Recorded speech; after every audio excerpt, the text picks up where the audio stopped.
맥주 감사주일입니다. 오늘은 맥주 감사주일입니다. 맥주 감사주일의 유래는 이스라엘의 3대 절기로부터 유래가 되었습니다. 우리가 잘 아는 것처럼 유월절, 그다음 맥주절, 그리고 수장절 이런 절기가 있는데 이 절기 때는 이스라엘의 모든 남자들이 다 예루살렘으로 모이는 거예요. 거기서 모여서 제사도 드리고 또 같이 기뻐하고 또 감사하고, 그래서 그때는 온 이스라엘 백성들이 다 모이는 것과 같았습니다. 대성회도 거기서 열리고요. 특별히 맥주절은 보리와 밀을 첫 번째 수확을 한 그 은혜의 감사, 할렐루야, 그런 의미가 있죠. 원래 그 앞에 초실절이 있는데 이 맥주절쯤 되면은 이 초실절에 열매를 맺었던 것들이 막 이렇게 처음 열매들이 마구마구 열매를 맺기 시작하는 그런 때라고 보면 되겠습니다. 여러분 한번 생각해 보세요. 이제 절기가 바뀌어 가지고 첫 열매 이렇게 생기기 시작하더니 그것이 막 이렇게 생기기 시작하니까 온 나라가 기뻐하고 하늘에 계신 하나님 앞에 감사하는 그런 절기라는 거죠.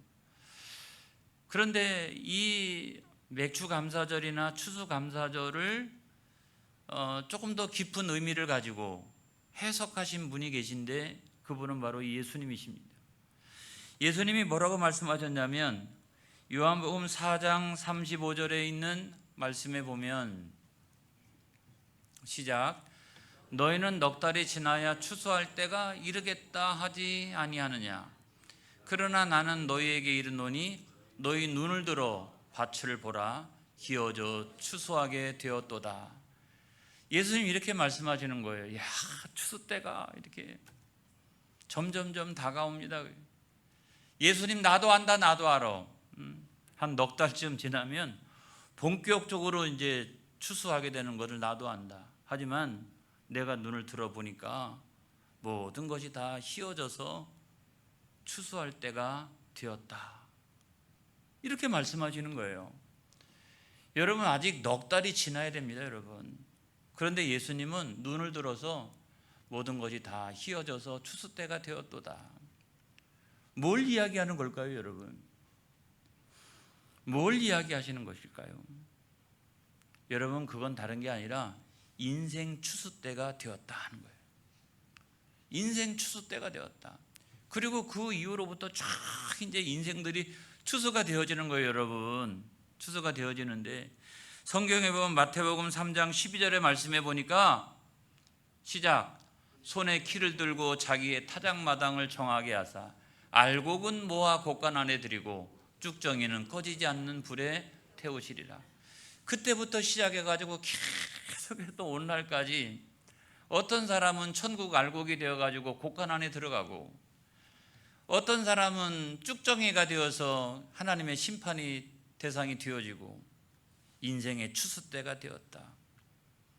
그리고 벌써 그때가 시작되었다라고 하는 게 맥주절이 수장절이 따로 있고 추수감사절이 따로 있는데 그럼에도 불구하고 맥주절이 먼저 있는 의미가 거기 있는 거예요. 언젠가 역사의 마지막 순간이 온다. 그때는 확연하게 갈라진다. 하지만 그 전에 맥주절이 있는 이유가 뭐냐? 인생의 추수 때가 그 전부터 갈라지기 시작을 한다는 거예요. 쭉 갈라져 가기 시작한다. 어떤 사람은 천국 알곡이 되어지고 어떤 사람은 쭉정이가 되어져 가고, 그걸 마지막 때 가봐야 아느냐? 주님의 눈으로 딱 볼 때는 지금부터 보인다, 이런 거예요.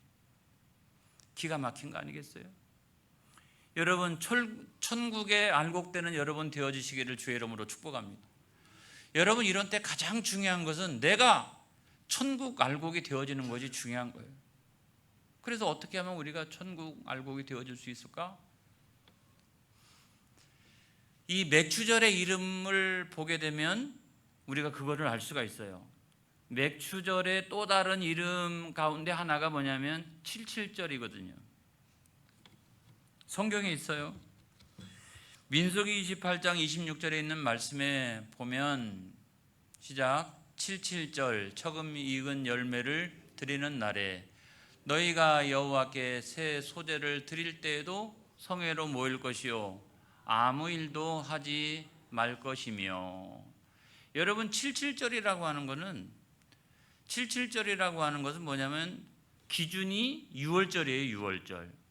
6월절로부터 시작해 가지고 77 이 49일이 지나는 이 동안 여기가 여러분 77절이에요. 그때는 처음 익은 열매들이 여기저기서 이것도 처음 익은 열매가 저것도 처음 익은 열매가 이렇게 하나씩 하나씩 이렇게 생기기 시작하는데 이거를 본격적으로 수확할 때는 아니에요. 근데 하나씩 하나씩 맺어가고 빨리 나타나는 것은 이렇게 빨리 익는 사과도 있지 않습니까? 복숭아도 빨리 나오는 게 있지 않습니까? 이것처럼 빨리 나오는 첫 번째 열매들이 있다는 거예요. 그런데 이 77절 바로 전에 뭐가 있냐면 6월절이 있어요. 우리가 잘 아는 것처럼 6월절이란 뭐냐? 하나님이 애굽에 장자 재앙을 내리실 때에 그 장자 재앙은 상징이잖아요. 하나님 세상을 심판하시고 또 불신자들을 심판하시는 그 장면이 바로 장자 재앙 아니겠어요? 그런데 이 장자 재앙을 면하는 사람들이 있었나니 그건 하나님의 백성들입니다. 하나님의 백성들은 그 어린 양을 잡아가지고 그 피를 임방과 문설주에 딱 바를 때 심판의 천사가 6월 넘어간다 이 말입니다. 그래서 구원받게 되는 거 아니겠어요? 세상 사람 다 심판을 받아도 하나님의 자녀는 심판을 면하게 되나니 여러분 그것이 바로 구원이라고 하는 거예요. 할렐루야. 그래서 우리가 가져야 될 믿음 가운데 가장 중요한 믿음 뭐냐면 어린 양의 피로 말미암아 우리가 구원을 받았도다 하는 거예요. 그런데 오늘 신약 시대로 우리가 해석해 보면 그 어린 양은 예수님이신데 예수님의 십자가 보혈로 말미암아 우리가 구원을 받았다면 그 예수님은 나의 구주시라. 할렐루야. 하나님은 내 아버지가 되시고 예수님은 생명의 구주가 되시고 내가 그 사실을 믿으면 어떻게 된다? 율법의 저주와 사망에서 나는 구원을 받는다. 여러분 이 사실을 믿으시기 바랍니다.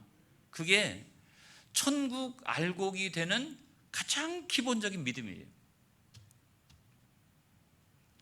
내가 천국 알곡이 되느냐 마느냐 그 싹을 볼 수 있는 가장 기본적인 믿음이 뭐냐? 여러분 그거는 바로 이 믿음이라는 거예요. 여러분 그걸 믿으시기를 주의 이름으로 축복합니다. 그래서 저는요 이거를 우리가 알 수 있는 것이 어떤 거냐라고 생각해 보면 예수님의 십자가 사건이죠. 그렇죠? 예수님의 십자가 사건. 근데 77절은 7 곱하기 7이잖아요. 77절 아니겠어요? 완전수 곱하기 완전수예요. 할렐루야. 그래서 이것은 뭘 말하냐면 6월절의 가장 기본적인 믿음을 지나서 완전한 믿음에 이르러야 된다. 하나님은 나의 아버지가 되시고 나는 그분의 자녀고 예수님은 생명의 구주가 되신다. 그리고 내가 그 예수를 믿으면 모든 율법의 저주와 사망에서 내가 구원함을 받게 된다. 난 이것을 완전하게 믿는다. 할렐루야. 이게 완전한 믿음인 거예요. 그래서 그런 기본적인 믿음이 신앙생활을 하면서 계속해서 자라고 성장해서 완전한 믿음이 되어져야 할렐루야 그런 사람이 천국 알곡이 된다는 거예요. 우리가 잘 아는 그 말씀 가운데 하박국에 있는 말씀이 있어요. 그 말씀을 보면 이 영적 상태가 어떤 상태라야 완전한 믿음이라고 이야기할 수 있는지를 우리가 알아볼 수 있는 그런 장면이 나옵니다. 하박국 3장 17절로 18절에 있는 말씀 한번 보겠습니다. 시작. 비록 무화과 나무가 무성하지 못하며 포도나무에 열매가 없으며 감람나무에 소출이 없으며 밭에 먹을 것이 없으며 우리의 양이 없으며 외양간에 소가 없을지라도 나는 여호와로 말미암아 즐거워하며 나의 구원의 하나님으로 말미암아 기뻐하리로다. 여러분 이게 저는 측정 게이지라는 생각이 들어요. 야, 내 신앙이 내 신앙이 완전한 믿음에 이르렀다라고 하는 것을 내가 측정해 볼 수 있는 기준이 바로 이거라고 생각합니다. 내가 세상적인 것이 좀 없어도, 좀 부족해도, 연약해도 나는 구원의 하나님으로 말미암아 기뻐하리로다. 할렐루야. 여러분, 그런 믿음 정도는 가지고 있어야 그런 믿음이 완전한 믿음이지, 뭐 하나 없다고 그냥 믿음이 흔들리고, 뭐 잘 안 된다고 믿음이 또 금방 흔들리고, 그러면 안 된다는 거예요. 여러분, 그런 거 다 없더라도 어떻게? 나는 구원의 하나님으로 말미암아 기뻐하리로다. 여러분, 그런 믿음을 가지고 있으면 틀림없어요. 자, 이렇게 말씀드릴게요. 당신은 천국 알곡입니다. 할렐루야. 천국 알곡인 거예요. 그 다음에 이 맥주절의 또 다른 이름은 또 뭐냐? 오순절이잖아요. 오순절. 여러분, 성경에도 있습니다. 사도행전 2장 1절로부터 4절에 있는 말씀에 보면, 시작.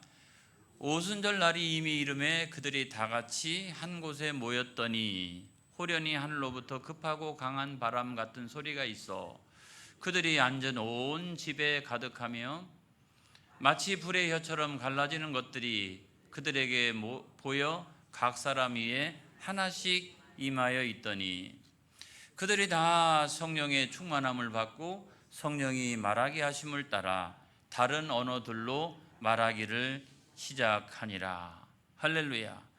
오순절 날에 뭐가 임했느냐? 성령이 임하셨다는 거예요. 여러분, 성령 받아야 합니다. 그 말은 뭐냐면 성령의 임재와 그 충만함을 경험해야 된다, 이런 말씀을 드리는 거예요. 우리가 신앙생활하면서 여러분, 우리의 신앙생활이 연약한 신앙생활도 있고 능력 있는 신앙생활이 있어요. 똑같이 보면 뭐가 다르냐? 성령의 충만함이 다른 거예요. 성령 세례가 다른 거예요. 마태복음 3장 11절 하반절에서 12절에 있는 말씀에 보면 이런 말씀이 있어요. 다 같이 시작. 그는 성령과 불로 너희에게 세례를 베푸실 것이요 손에 키를 들고 자기의 타작마당을 정하게 하사 알곡은 모아 곶갈 안에 들이고 쭉정이는 꺼지지 않는 불에 태우시리라. 그 전에 뭐가 있어요? 성령의 세례를 받아야 된다. 여러분, 예수님의 제자들을 한번 생각해 보세요. 예수님의 제자들은 제자훈련을 얼마나 잘 받는지 알 수가 없어요. 예수님이 직접 그 제자훈련을 시켰잖아요. 그러면 뭐 능력 있는 믿음이 나타나야 될 거 아니겠어요? 근데 그렇지 않아요, 여러분. 예수님이 직접 훈련을 시켰어도 인간은 인간이에요. 그 연약함이 있어요. 그래서 예수님 고난 받으신다라고 하니까 다 도망가고, 아니 제자훈련 직접 시켰는데도 예수님 십자가에 달리신다 그러니까 다 도망가고, 예수님 부활하셨다라고 하는 사실이 제자들에게 알려졌지만 그들은요, 그러면 알겠습니다, 나가가지고 복음 전하고 말이죠, 부활의 복음 전하고 십자가의 복음 전하고 그렇게 했느냐? 그거 뻔히 알면서 어떻게 됐어요? 다 갈릴리로 가버렸어요. 저는요, 이런 신앙은 이해가 안 가요. 아니, 예수님께서 제자훈련을 시키셨고 그 다음에 예수님께서 부활하셨다는 사실을 다 그들이 알고 있었지만 그들은 다 갈릴리로 가버렸어요. 뭐 하려고? 아니, 사람을 낚는 어부로 세워놨더니 물고기 잡는 어부로 돌아가 버렸어요. 여러분, 절대로 이런 신앙이 되어지지 않기를 주의 이름으로 축복합니다. 신앙생활 하다가 뒤로 후퇴하는 신앙생활이 되어지지 않기를 주의 이름으로 축복합니다. 사람 낚는 어부로 세워놨더니 다시 물고기 잡는 어부로 돌아가는 이런 일들이 일어나지 않기를 주의 이름으로 축복합니다. 왜 그러느냐? 성령의 충만함을 받지 못했기 때문에 그래요. 성령 받지 못했기 때문에. 성령님이 능력 주셔야 능력 있는 신앙생활을 우리가 할 수가 있는 것이다, 그런 말씀을 드리는 거예요. 아무리 공부 많이 하고 지식적으로 성경을 많이 알고 있어도 인간적인 믿음은요, 연약해요. 온갖 핑계를 다 댑니다. 거기다가 내가 가지고 있는 성경적인 지식을 가지고 다 동원해 가지고 다 핑계를 대요. 그렇지만 성령 받으면, 성령의 충만함을 받으면 절대로 핑계를 댈 수가 없어요.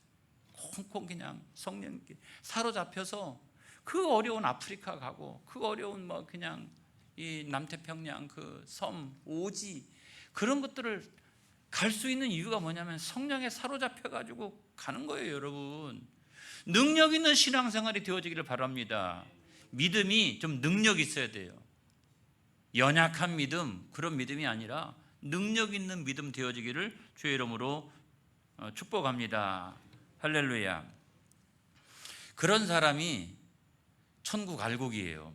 틀림없잖아요, 여러분. 틀림없잖아요. 그 다음에 세 번째로 보면 이 맥추절의 시작은 초실절이에요. 자, 맨 먼저 시작되는 게 6월절, 1월 14일 저녁. 그 다음부터 시작되는 게 무교절, 1월 15일. 그 다음에 초실절은 뭐냐면 그때부터 시작해가지고 아무튼 쭉이에요. 왜냐하면 어떤 열매는 다른 열매들은 가만히 있는데 자기만 일찍 열매 맺는 경우 있잖아요. 이렇게 먼저 이렇게 태어나는. 그래서 그런 초실절이 쭉 있다가 맨 마지막에 그런 처음 익은 열매들이 왕창 맺어지기 시작하는 그 추수 때가 언제냐면 맥추절이에요. 그래서 솔직히 말하면 초실절은 보리의 첫 수확, 그 다음에 맥추절은 사실은 밀. 그런데 보리는 대밀이고 그 다음에 여기서 이야기하는 그 밀은 우리가 아는 소밀인 거예요. 그러니까 이런 것들이 처음에 딱 맺혀질 때 한 단을 딱 해가지고 하늘에 계신 하나님 앞에 감사하는 것이 초실절이고, 맥추절은 이런 거 처음 익은 열매들이 쫙 이제 나타나기 시작하니까 그래서 하늘에 계신 하나님 앞에 감사하는 것이 맥추절이에요. 이와 같이 여러 것들이 막 열매를 맺혀가기 시작을 하지 않습니까? 그래서 영적으로 보면 초실절은 무엇을 의미하느냐? 예수 그리스도 첫 열매. 할렐루야. 이 천국 알곡의 첫 번째 열매가 누구냐? 그분은 바로 예수님이시라는 거예요. 그런데 맥추절은 뭐냐? 저와 여러분이 맥추절이에요. 맥추절 때 주렁주렁 그 예수님의 뒤를 따라서 예수님 먼저 열매를 맺고, 그러고 난 다음에 우리가 주렁주렁 하면서 열매를 맺어 간다면 저와 여러분은 맥추절의 열매들이에요. 할렐루야. 그래서 우리가 신앙생활할 때 천국 알곡은 예수님을 따라가는 믿음. 할렐루야. 예수님과 동행하는 믿음. 그러니까 예수님이 먼저 열매를 맺고 그 먼저 열매를 맺으신 그 예수님을 따라서 주렁주렁 열매를 맺어 나가는, 예수님 따라가는 믿음, 예수님과 동행하는 믿음. 할렐루야. 그런 믿음이라야 천국 알곡이 되는 줄로 믿습니다. 여러분, 이 장석주라고 하는 시인이 있는데 그 시인이 대추 한 알이라고 하는 시를 썼어요. 자, 저 대추 한 알이 저와 여러분이라고 한번 생각을 해보세요. 저와 여러분. 그 다음에 시를 한번 보겠어요. 다 같이 시작. 적에 저절로 붉어질 일은 없다. 저 안에 태풍이 몇 개, 저 안에 천둥이 몇 개, 저 안에 벼락이 몇 개. 저렇게 저 혼자 둥그러질 일은 없다. 저 안에 무서리 내리는 몇 밤, 저 안에 땡볕 두어 달, 저 안에 초승달 몇 날. 그것이 있어서 그 대추 한 알이 이렇게 결실을 한다는 거예요. 마찬가지로 우리는 성부와 성자와 성령의 역사가 있었습니다. 여러분 한 사람이 구원의 열매를 맺기까지 성령 하나님의, 이게 성령 하나님, 그 다음에 성자 하나님, 성부 하나님 택하시고 성취하시고 보증하시고 그런 역사가 있었고요. 천사들이요, 여러분 한 사람 구원하기 위해서 하나님 명령을 받고서 얼마나 왔다 갔다 했는지. 어떤 사람은요 밤에 꿈을 꾸다가 교회 나온 사람도 있어요. 어떤 사람은요 지나가는데 십자가가 갑자기 확 하고 자기한테 들어와가지고 교회 다니는 사람도 있어요. 별별 사람들이 다 있어요. 교회 다니는 게. 그런 사건들이 있어요. 왜 그러느냐? 당신 한 사람 구원하기 위해서 천사들이 그렇게 왔다 갔다. 그리고 세 번째로는 누가 있느냐? 사람이 있었죠. 사람, 저와 여러분 같은 사람. 그들이 가가지고 복음을 전했기 때문에 달려나온 거예요. 네가 그와 같은 꿈을 꾼 건 말이야. 이와 같은 이유 때문이야. 하나님 당신을 얼마나 사랑하시는지 당신은 알아야 돼. 교회 나와야 돼. 예수 믿어야 돼. 이러면서 복음을 전하는 그 사람이 있었기 때문에 나머지는 하나님의 역사고 천사들이 어떤 움직임이었다라고 하면 여러분 맨 마지막 뭐예요? 우리가 입술을 벌려 복음을 전했다는 거예요. 그렇기 때문에 그런 사람들이 얼마나 귀한지 알 수가 없습니다. 그래서 그런 사람들의 이름은 저 하늘에 기록이 된다. 그 사실을 믿으시기 바랍니다. 그래서 오늘 성경 말씀에 보면 자, 첫 번째로 보니까 예수님께서 12사도 외에 또 사람들을 파송하세요. 누가복음 10장 1절에 있는 말씀에 보니까 시작. 그 후에 주께서 따로 70인을 세우사 친히 가시려는 각 동네와 각 지역으로 둘씩 앞서 보내시며, 그러니까 12사도만 있는 게 아니잖아요. 70인의 제자들도 있는 거잖아요. 이들을 예수님께서 파송하셨다는 거예요. 그들은 죽기까지 복음을 전하는 그 사역을 위해서 헌신했습니다. 여러분 성지순례에 가서 보면 꼭 12사도만 있는 게 아니더라. 내가 이분의 이름은 생소한데, 낯선데, 들어본 적이 없는데, 근데 이런 사람들이 이렇게 순교한 곳도 있고, 그래서 세워진 교회당도 있고, 또는 이름도 알 수 없는 수많은 사람들이 있었습니다. 그분들도 다 예수님의 제자들이에요. 그거 쭉 이어져 가지고 오늘날 전도자의 삶을 살아나가는 사람들, 이런 사람들로 여러분 이어지고 있다는 거죠. 그런 사람들이 저와 여러분이 되어지기를 주의 이름으로 축복합니다. 그 다음에 추수할 것은 많다는 거예요. 누가복음 10장 2절에 있는 말씀에 보니까 시작.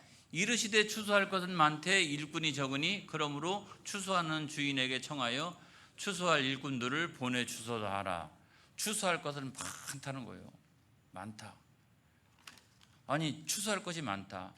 아직도 예수의 복음을 듣지 못하는 사람, 예수님의 가르침을 듣지 못했던 사람, 이런 사람들이 전 세계는 아직도 굉장히 많다는 거예요. 굉장히 많다. 굉장히 많다. 할렐루야. 그런데 일꾼이 적다는 거죠. 근데 일꾼이 적다는 거예요. 여러분 한번 생각해 보세요. 한 70명이면 일꾼이 적은 것은, 전도자가 한 70명쯤 된다 그러면 일꾼이 적은 것은 아니라는 생각이 들어요. 아이고 목사님 한 70명쯤 되는데 뭐 걱정이 없겠네요. 그런데 여러분 온 세상에 아직도 예수의 복음을 듣지 못하는 수많은 사람들이 있는 당시에 70인은 아무것도 아니에요. 너무나 적은 숫자인 거죠. 여러분 우리가 우리 동네만 가지고도 한번 생각을 해볼까요? 우리가 열심히 나가서 복음을 전하고 이웃에게 복음을 전한다고 이야기하지만 여전히 아직도 이 동네에는 엄청나게 많은 사람들이 살아가고 있어요. 예수님은 추수할 것은 많은데 일꾼이 적대요. 저와 여러분이 그 일꾼이 되어지시기를 주의 이름으로 축복합니다. 그 다음에 마지막으로 주님은 뭘 말씀하시느냐, 양을 이리 가운데 보내는 것과 같다, 이렇게 말씀하셨어요. 누가복음 10장 3절에 있는 말씀에 보니까 시작. 갈지어다 내가 너희를 보냄이 어린 양을 이리 가운데로 보낸 것 같도다. 여러분 우리가 나가가지고 복음을 전하고 그렇게 하면 모든 사람들이 다 온순합니까? 이렇게 다 우리를 환영하고 그런 것은 아니잖아요. 우리가 아주 난감한 일을 겪기도 하고 이런 일을 많이 만나기도 합니다. 그러니까 여러분 그럼에도 불구하고 나가서 복음을 전하는 사람이 하늘에 그 이름이 기록되는 이유가 뭐냐면 세상이 다 양과 같은 건 아니다. 세상은 또 이리와 같기도 하다. 그런 세상에 나가가지고 복음 전한다라고 하는 것은 간단한 문제가 아니다. 그런데 누가복음 10장 11절에 있는 말씀에 보면 시작. 너희 동네에서 우리 밭에 묻은 먼지도 너희에게 떨어버리노라. 그러나 하나님의 나라가 가까이 온 줄 알고 줄을 알라 하라. 할렐루야. 자, 여러분 그럼에도 불구하고 우리가 복음을 전하는 이유가 뭐냐? 이게 양 같은 사람만 있는 건 아닌데 이리 같은 사람도 있는데 이유가 뭐냐? 다른 게 아니라는 거예요. 하나님 나라가 가까이 와 있다는 거예요. 할렐루야. 천국이 가까이 와 있다는 거예요. 그러니까 우리는 어떻게 깨어서 복음을 전해야 된다는 거죠. 어떤 전도 세미나 강사가 이런 이야기를 했어요. 시작. 전도할 마음이 없으면 피개가 보이고 전도할 마음이 있으면 길이 보인다. 이런 얘기를 했어요. 합당하죠?